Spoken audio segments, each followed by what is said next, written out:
За, Монгол улсын 35 дахь ерөнхий сайд нэг талаасаа энэ бол түүхэн том үүрэг бөгөөд хариуцлага ирж байна гэсэн үг.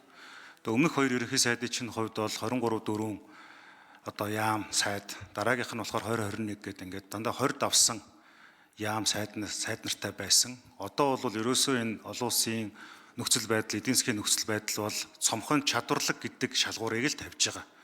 Тэр учрал ерөнхий сайдын өв буюу улс төрийн легаси болвол 15-аас хэтрэхгүй сайд нартаар танхимаа бүрдүүлвэл сайн байна. Ариун зээг шүүн хэлээд байгаа зөв шүү дээ. 10 жилийн өмнө Justin Trudeau нийт сайд нарын 50% эмэгтэйчүүдээр бүрдүүлж ирсэн. Ер нь бол яг одоо хүсэл мөрөөдөл гэж байдаг бол зоригтой хүний өгцөө авцаа ямар нэгэн шантаажинд орохгүй засгийн газрыг байгуулах хэрэгтэй. Хоёрдугаар улс төрийн манлайлал талаас мэдээж ингээ ерөнхий сайдын хувьд бол олон төрлийн үйл явдал цагийн байдал донд явдаг. Тэгээд улс төрөө бодоод заримдаа хуулиас төрүүлээд хуулиас даваад шийдвэрүүд гаргах тохиолдол асар их байдаг. Тийм учраас тэрний эргээд зөвтгдөггүй. Өнөөдөр ингээд манай үе ерөнхий сайд нар хэвлэлээр үнэн худлаа мэддэхгүй бие биенийхээ давах гэсэн зарим нь ичгэвчтэй зүйл ярьж шít.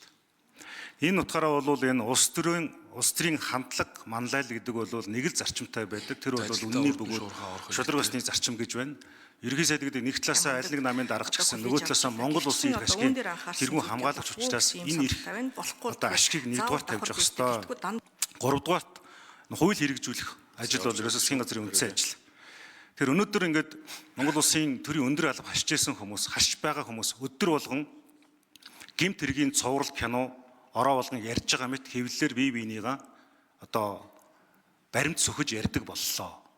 Тэр ерөнхий сайдын хувьд бол энэ шудраг засгийг тогтоох хуулийг хэрэгжүүлэх тэргүүн зорилгын хүрээнд энэ иргэдийн хууль шүүхтэн итгэж ядж байгаа төрдөн итгэж ядж байгаа энэ зүйл дээр энэ дээр бол дандаа шийдвэртэй алхмуудыг хийх хэрэгтэй. Хэн нүний яриад байгаа?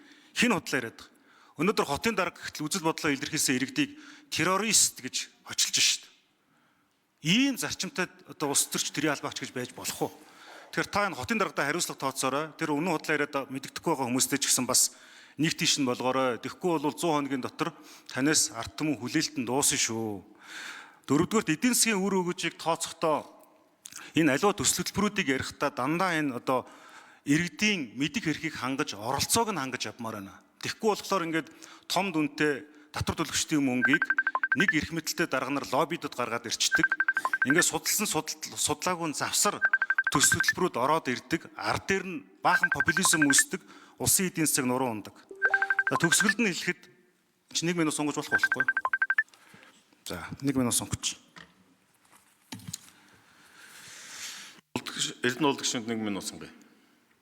Төгсгөлд нь хэлэхэд учрал гишүүнийг бас 27 жилийн хугацаанд мэдэх юм байна. Тэгэхээр бас улсын ерөнхий сайдын ажлыг хичээж хийнэ гэж найдаж байна. Хоёрхан үгийг хэлье. Монголын ард түмний мэрэг үг азарганы дил хаашаа адууны зүг тийшээ гэж үг байдаг. Улсын гүйцэтгэх засаглалыг тэргүүлж байгаа хүний айш аяг авир бол Монголын улс төрт нөлөөлдөг.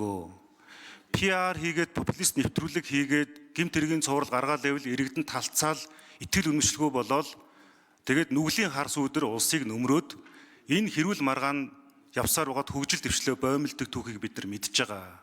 Тийм учраас арай жоохон тийм гэгээлэг, алсын харуулцтай, тооцоотой, үндэслэлтэй судалгаатай яваарай. Арслан мэт ноёныг барс мэт түшмэл дагна, барс мэт ноёныг чон мэт түшмэл дагна, чон мэт ноёныг үнэг мэт түшмэл дагна гэж. Энэ бол зарчим хүлээн зөвшөөрөгдлийн асуудал. Өөрсдийгөө үнэг мэт долдоо хүмүүсээр одоо хүрээлүүлээд байх юм бол та ерөнхий сайд биш Монгол улсын түүхэнд бас За үхэллээ. Булааны